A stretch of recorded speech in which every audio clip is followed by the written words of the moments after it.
साल 1957 में जब सोवियत यूनियन ने स्पुतनिक सैटेलाइट को अंतरिक्ष में लॉन्च किया तो ये मानव इतिहास के लिए एक बहुत बड़ा कदम था।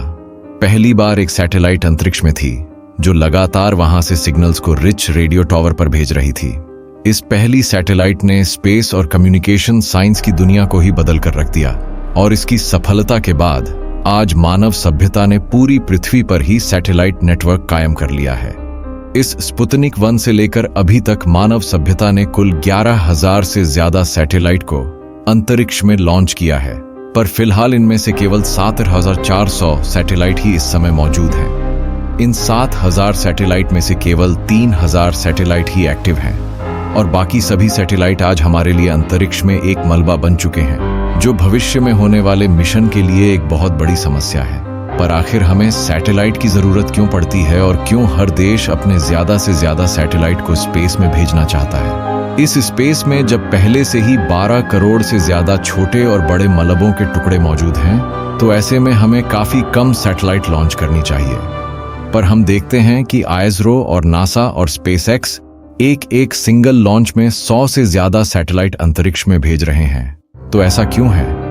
क्या इनसे भविष्य में मानव सभ्यता और स्पेस मिशन को कोई खतरा नहीं है?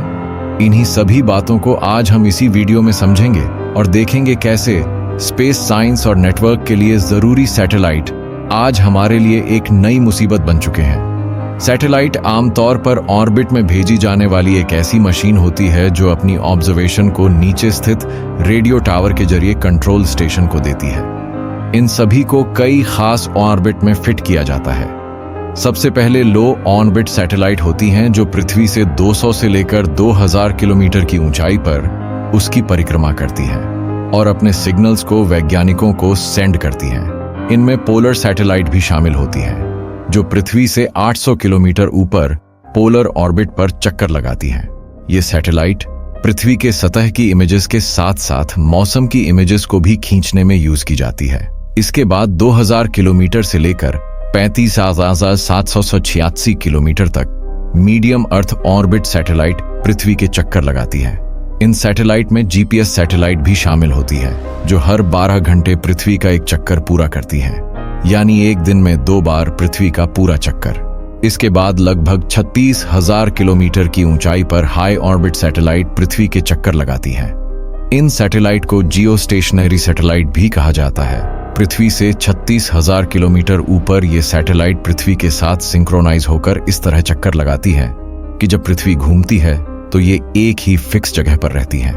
इन सैटेलाइट की मदद से एक ही जगह को कई दिनों तक ऑब्जर्व किया जा सकता है। जैसे कि मैंने आपको बताया कि इस समय छोटे सैकड़ों सैटेलाइट अपनी ऑर्बिट में रहकर सही से काम कर रही हैं, पर 4000 सैटेलाइट ऐसे भी हैं जो या तो इस समय खराब हो चुके हैं या फिर अपनी ऑर्बिट से भटक कर किसी से टकराकर इस समय में मलबा बढ़ा रहे हैं। इन 7000 सैटेलाइट में से सबसे ज्यादा 33% यानी लगभग 5000 सैटेलाइट पृथ्वी की लो ऑर्बिट में मंडरा रहे हैं, जो हमारे स्पेस मिशन के लिए एक सिरदर्द है। ये सैटेलाइट 3-4 साल ऑपरेट होने के बाद काम करना बंद कर देते हैं और एक मलबे की तरह ही स्पेस में दूसरी सैटेलाइट से टकराकर उसे भी खत्म कर देते हैं।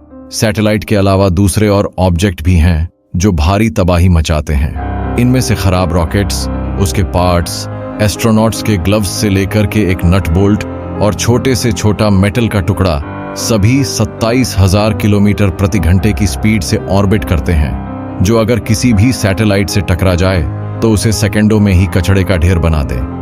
यह कचड़ा फिर आगे जाकर दूसरी सैटेलाइट और रॉकेट्स को टारगेट करता है, यानी जैसे जैसे स्पेस में मलबा बढ़ेगा उसे दूर करना उतनी ही बड़ी चुनौती होगी। अगर आपका एक सैटेलाइट टूट जाता है तो उसके ढेर में फिर हजारों पार्ट्स होते हैं जो आगे जाकर दूसरी सैटेलाइट को खत्म कर सकते हैं। इससे एक चेन रिएक्शन स्टार्ट हो जाता है और धीरे धीरे सभी सैटेलाइट आपस में टकरा करके खत्म हो सकते हैं। स्पेस में इस रिएक्शन से बने मलबे को कैसलर सिंड्रोम कहा जाता है। इसके वजह से पृथ्वी से बाहर कोई भी स्पेस मिशन करना बहुत ही चुनौतीपूर्ण बन जाता है। अब चलिए पृथ्वी पर वापस आते हैं और कुछ खाने की बात करते हैं।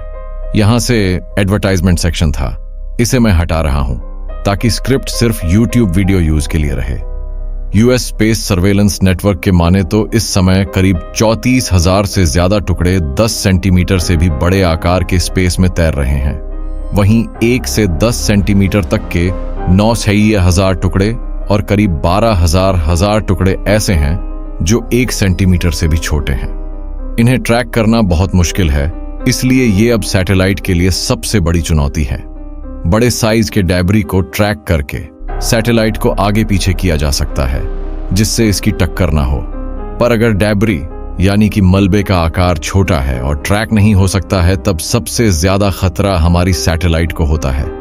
पर अगर आप यह सोच रहे हैं कि इन खतरों को कम करने के लिए अब कई देश सैटेलाइट को कम ही क्वांटिटी में लॉन्च करेंगे तो आप गलत सोच रहे हैं। आईएसआरओ ने जब साल 2017 में एक ही रॉकेट से 140 सैटेलाइट लॉन्च की थी, तब से लगातार सभी बड़ी स्पेस एजेंसी एक ही बार में कई सैटेलाइट्स को लॉन्च कर रही हैं। जब स्पुतनिक 1 को लॉन्च किया गया था तब 1 किलोग्राम मटेरियल को स्पेस में पहुंचाने के लिए 1 किलो सोने से भी ज्यादा खर्च होते थे। 84 किलो का स्पुतनिक उस समय 150 किलो सोने के बराबर बैठा होगा, पर अब स्पेस में ज्यादा रॉकेट लॉन्च होने के कारण और प्राइवेट कंपनियों के बनने से पेलोड ले जाने की कीमत काफी कम हुई है। साल 2040 तक आते आते नासा, स्पेस एक्स और आईएसआरओ सभी इस कॉस्ट को $100 यानी कि करीब 400 रुपए से भी कम करना चाहते हैं। अगर वे इसमें सफल रहे तो हम साल 2040 और 2050 तक कई ऐसे देशों के भी सैटेलाइट्स को लॉन्च होता हुआ देखेंगे जो इस समय पैसों की कमी के कारण लॉन्च नहीं कर रहे हैं। नासा का अनुमान है कि साल 2040 तक लगभग 1 लाख से ज्यादा सैटेलाइट्स पृथ्वी को ऑर्बिट कर रही होंगी। ये सभी सैटेलाइट्स उस समय पृथ्वी के नेटवर्क को बदल कर रख देंगे। हर देश अपना नेविगेशन सिस्टम भी बना सकेगा और साथ ही प्राइवेट कंपनी आपको बेहतर इंटरनेट भी दे सकेगी। सैटेलाइट लॉन्च के गिरते दाम और एडवांस टेक्नोलॉजी के कारण स्पेस एक्स और अमेजॉन कई सैटेलाइट्स को आने वाले भविष्य में लॉन्च करना चाहते हैं। स्पेस एक्स स्टारलिंक नाम से एक सैटेलाइट इंटरनेट कंपनी बना रहा है जिसमें हजारों सैटेलाइट्स को स्पेस में लॉन्च करके आपको पृथ्वी के किसी भी कोने में इंटरनेट देख सकेंगे। पहले के मुकाबले में जहां सैटेलाइट काफी बड़ी और भारी होती थी, इस समय उनका आकार बहुत छोटा हो चुका है। आप अपनी जरूरत के अनुसार इन्हें बना भी सकते हैं। इसी को ध्यान में रखकर इन 42,000 सैटेलाइट्स को अगर इतना तेज इंटरनेट लोगों को देना है तो इसके लिए उन्हें पृथ्वी के लोग ऑन ऑर्बिट में ही रखना पड़ेगा। पृथ्वी के सतह से 200 से 2000 किलोमीटर तक आने वाली है, पर यहाँ पहले से ही बहुत सैटेलाइट ट्रैफिक है। साथ ही हजारों सैटेलाइट्स में से 5000 से ज्यादा सैटेलाइट्स अभी इसी ऑर्बिट में चक्कर लगा रही हैं, जहां करोड़ों ऐसे स्पेस ऑब्जेक्ट भी मौजूद हैं जो अब किसी का हिस्सा ना होकर लगातार मृत शरीर की तरह भटक रहे हैं। ऐसे में इस लो अर्थ ऑन ऑर्बिट में 40,000 स्टारलिंक सैटेलाइट्स और अमेजॉन के भी 8,000 सैटेलाइट्स और दूसरे देशों और भारत के भी कई हजार सैटेलाइट्स के मौजूद होने के कारण इनके टकराने का खतरा मंडराता रहेगा। इस स्पेस में इतना ज्यादा ट्रैफिक होगा कि सैटेलाइट को मैन्यूवर करना भी बहुत बड़ी चुनौती होगी।